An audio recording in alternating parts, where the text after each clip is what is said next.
हाय दोस्तों, ये heat and mass transfer का लेक्चर नंबर 36 है और इस लेक्चर में हम क्रिटिकल थिकनेस ऑफ इंसुलेशन के बारे में बात करेंगे। इसकी डेफिनेशन जानेंगे और इसके 2-3 इम्पोर्टेंट पॉइंट भी जानेंगे। तो चलिए देखते हैं। देखिए, ये हमारे पास इसके कुछ इम्पोर्टेंट पॉइंट हैं और इन्हें हम जानेंगे। तो सबसे पहले हम क्या करते हैं कि इसकी डेफिनेशन जान लेते हैं।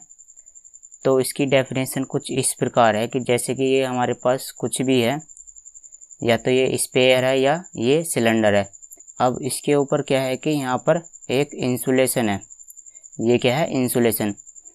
तो हमने ये देखा कि जैसे जैसे हम इंसुलेशन की थिकनेस इंक्रीज करते हैं, इंसुलेशन की थिकनेस, तो क्या होता है कि जो रेट ऑफ हीट ट्रांसफ़र है इसकी वैल्यू इंक्रीज होती जाती है। जैसे कि हमने इसकी थिकनेस को इंक्रीज करा और थोड़ा सा हमने यहाँ पर बढ़ा दिया, तो इसकी थिकनेस क्या है कि अब ये बढ़ गई पहले के मुकाबले। पहले ये वाली थी, अब थिकनेस कितनी हो गई? अब ये वाली हो गई।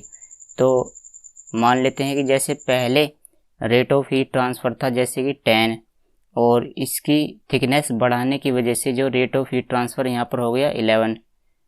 तो हमने क्या करा कि फिर यहाँ पर फिर से थिकनेस इसकी बढ़ाई और इंसुलेशन की थिकनेस बढ़ाने की वजह से अभी हमने देखा कि जो रेट ऑफ हीट ट्रांसफ़र है वो हमें मिला 12। हमने क्या करा कि फिर इसकी इंसुलेशन की थिकनेस बढ़ाई, तो थिकनेस बढ़ाने की वजह से जो रेट ऑफ हीट ट्रांसफ़र मान लेते हैं कि वो 13 हो गया।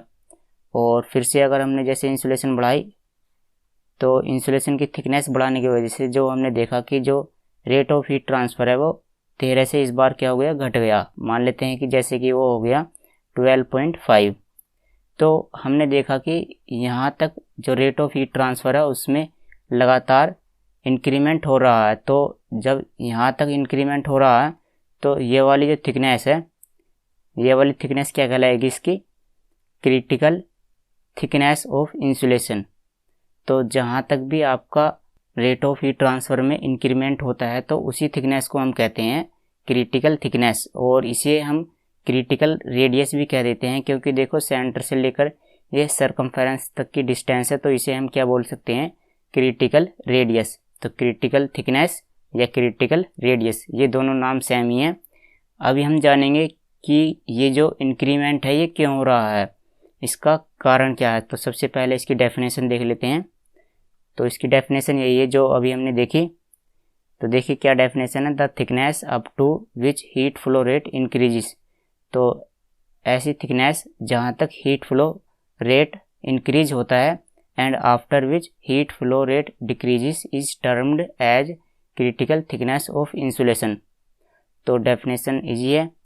अब सेकंड पॉइंट देखिए क्या है, in case of cylinders and spheres it is called as critical radius.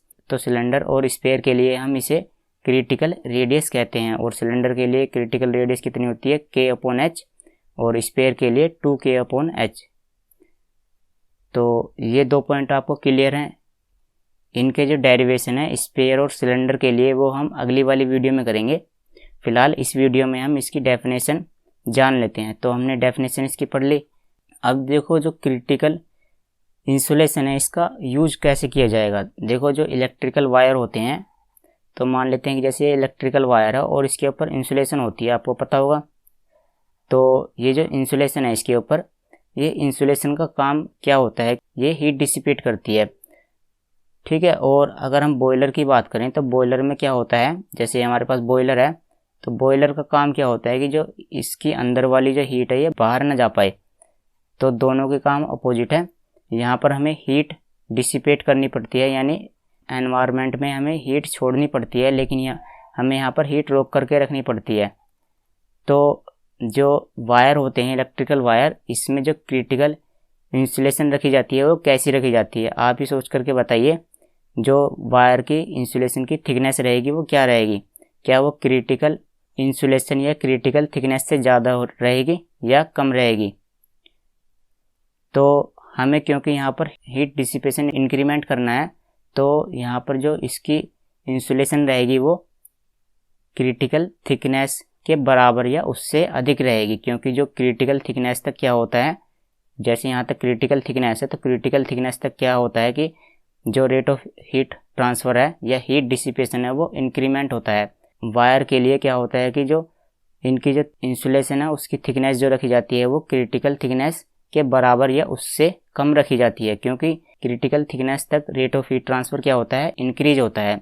लेकिन जो बॉयलर होते हैं इनके लिए क्या करा जाता है कि जो इनकी थिकनेस होती है वो क्रिटिकल थिकनेस से अधिक रखी जाती है, क्योंकि क्रिटिकल थिकनेस से अधिक करने पर क्या होता है कि जो रेट ऑफ हीट फ्लो है वो कम हो जाता है। थर्ड पॉइंट है, इसे देख लेते हैं हम यहाँ पर। For boilers the thickness is greater than critical thickness.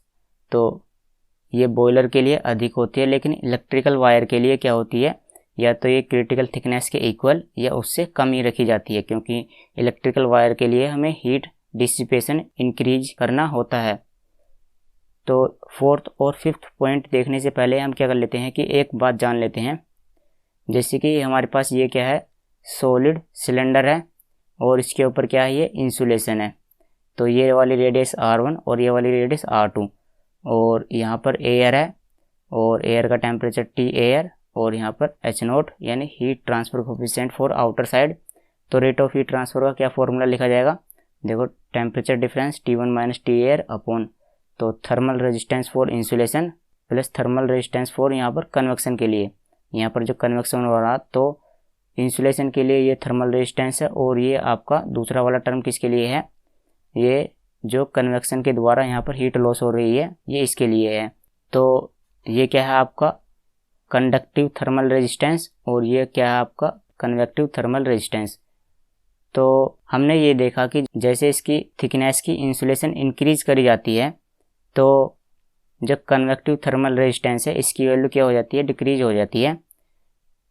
क्योंकि यहाँ पर देखिए कि इंसुलेशन की थिकनेस का मतलब क्या है कि जो R2 है, यानी हम R2 इंक्रीज करते हैं। तो यहाँ पर देखिए जब हम R2 इंक्रीज करेंगे तो ये रेसिप्रोकल में है, तो ओवरऑल इसकी वैल्यू डिक्रीज करेगी और इसकी वैल्यू क्या करेगी, इसकी वैल्यू इंक्रीज करेगी, क्योंकि ये न्यूमरेटर में है।